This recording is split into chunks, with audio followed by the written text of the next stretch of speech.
What's going on, guys? So today I'm super excited to show you guys what I've been working on secretly for the last month or so. I've been working on a aquascape layout for the International Aquatic Plant Layout Contest. So one of the goals I set for myself way back when I actually started aquascaping as a newbie was to get good enough so that I can actually enter into the ADA Aquascape contest. Now this contest happens every year, and you basically get ranked by some of the top aquascapers in the world. So it's actually always something I've actually wanted to do, and I've been trying to push myself to try to, come up with something every year so I can just improve my aquascaping skills. And after about 7 years of actually keeping Planet tanks, I think that I'm ready to try to actually enter this contest. Now this means a lot to me because I'm actually using the same ADA 60P tank that I actually bought back in 2013. This was back when ADA just had, the sticker for her ADA on their tank. It wasn't etched in as like their newer versions of their tank. So this is actually my very first tank that I actually bought for aquascaping and Planet tanks to try, something different. And you can kind of go back when I actually first bought this tank unboxed. I was super happy, and I did a very simple layout, and it turned out, pretty decent in terms of growing plants. But ever since then, this tank has gone through a lot of different changes, different, aquascapes, different like things. And looking back, it just means a lot that I'm actually using this very first tank that I got for myself to do aquascaping and to do Planet tanks, and I'm actually going to use this tank to try to enter into this contest.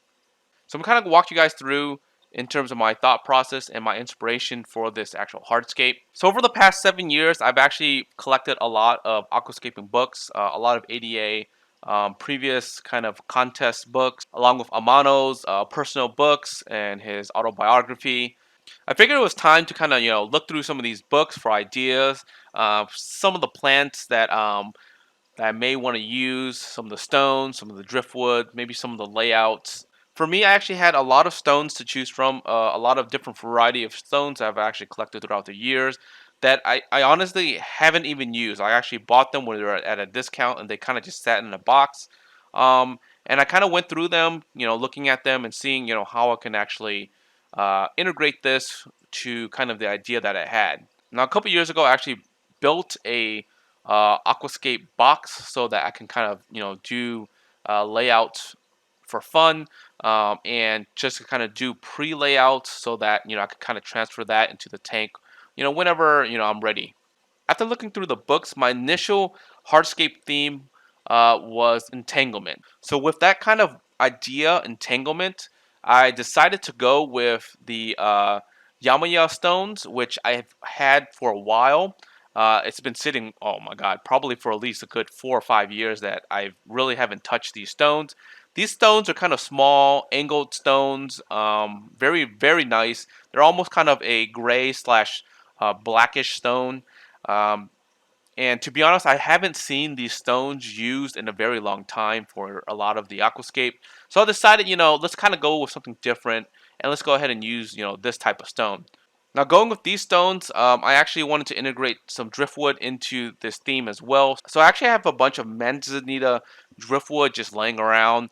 A lot to choose from, big, small, and I can, really just break them up as needed, right?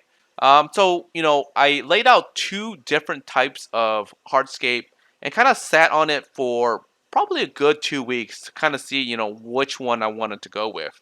So what I was thinking was using the driftwood to kind of wrap around the stones and kind of integrate the stones and driftwood into one, where it looks like, the stone was in place there for a long time and these woods or these big trees would come in and kind of grow over them and kind of just around them. Now, as you can see, both of these layouts are using the same stones and very similar wood, but I came up with two completely different ideas. After looking at both the scapes for a while, I decided to go with the left one a little bit more.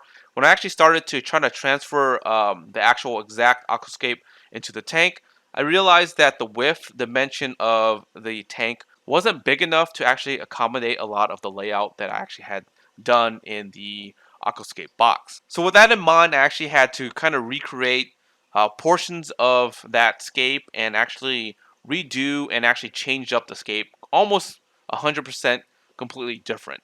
But still, I kept the entanglement theme in mind and still came up with this hardscape that looked like, a lot of the driftwood was still integrated with the actual rocks. Initially, I wanted to kind of keep the whole tank just with aqua soil and kind of grow in carpeting plants to kind of cover that area. But thinking about it a little bit more and kind of like just sitting on it for a couple of days, I wanted to kind of show a lot of the driftwood and actually a lot of the stones um, out in the actual open without the plants covering it so much. So I decided to actually integrate some sand into this layout. And what's interesting is I've only actually used sand in one other layout, which was way maybe like 3 or 4 years ago. And for the most part, it was pretty cool, but the maintenance on the sand was kind of just really brutal.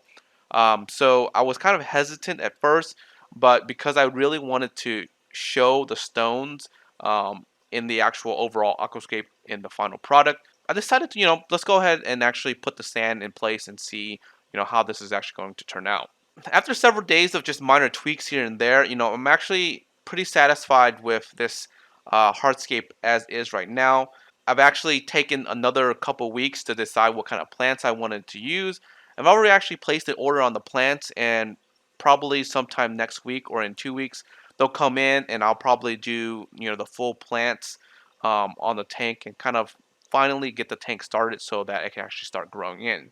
Now I'm going to try my best to, see if I can actually grow the plants out fast enough to actually enter into this year's contest. To be honest, most tanks will peak around like month 6 in terms of the best layout or the best growth. And I don't think I can actually make it in time to actually enter in this year's contest. But I'll go ahead and take, pictures throughout the week or throughout the months just in case if, I decide, yeah, you know what, it looks good enough, or, if I don't think it's good enough yet, I may just save the pictures for next year. All right, guys, I hope you guys enjoyed this week's update. Make sure you guys are subscribed so that you guys can actually follow me throughout this build, throughout the year here. I'm excited to, see how this tank grows and to actually finally enter into this contest. And like always, until next time, guys, peace.